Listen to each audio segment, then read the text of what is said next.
Chapter 14. For the Lord will have compassion on Jacob, and will again choose Israel, and will set them in their own land, and sojourners will join them, and will attach themselves to the house of Jacob. And the peoples will take them and bring them to their place, and the house of Israel will possess them in the Lord's land as male and female slaves. They will take captive those who were their captors, and rule over those who oppressed them. When the Lord has given you rest from your pain and turmoil, and the hard service with which you were made to serve, you will take up this taunt against the king of Babylon. How the oppressor has ceased, the insolent fury ceased.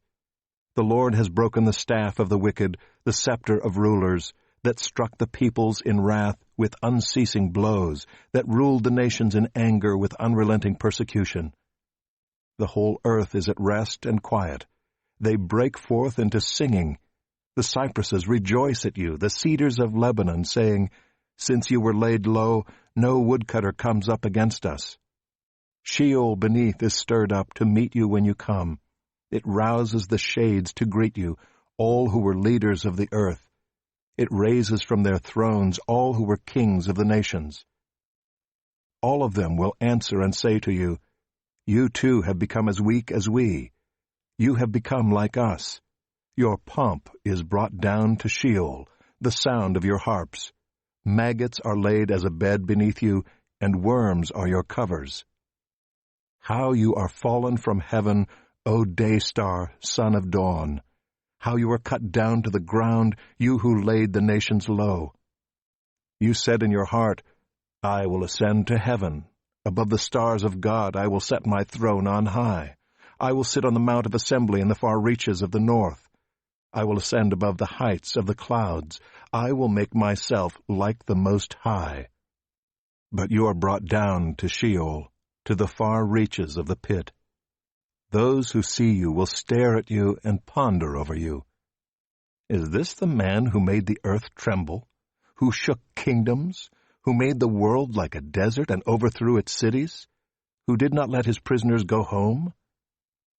All the kings of the nations lie in glory, each in his own tomb, but you are cast out, away from your grave, like a loathed branch, clothed with the slain, those pierced by the sword, who go down to the stones of the pit like a dead body trampled underfoot.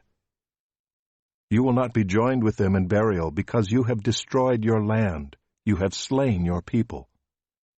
May the offspring of evildoers nevermore be named.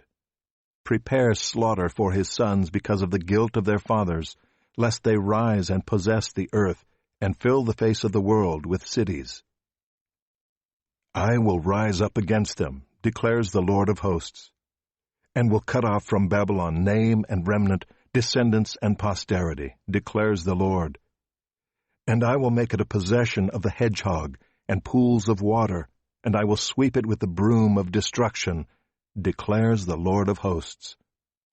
The Lord of hosts has sworn, As I have planned, so shall it be, and as I have purposed, so shall it stand, that I will break the Assyrian in my land, and on my mountains trample him underfoot, and his yoke shall depart from them, and his burden from their shoulder. This is the purpose that is purposed concerning the whole earth, and this is the hand that is stretched out over all the nations. For the Lord of hosts has purposed, and who will annul it? His hand is stretched out, and who will turn it back? In the year that King Ahaz died came this oracle. Rejoice not, O Philistia, all of you, that the rod that struck you is broken, for from the serpent's root will come forth an adder, and its fruit will be a flying, fiery serpent. And the firstborn of the poor will graze, and the needy lie down in safety. But I will kill your root with famine, and your remnant it will slay. Wail, O gate! Cry out, O city! Melt in fear, O Philistia, all of you! For smoke comes out of the north, and there is no straggler in his ranks. What will one answer the messengers of the nation? The Lord has founded Zion, and in her the afflicted of his people find refuge.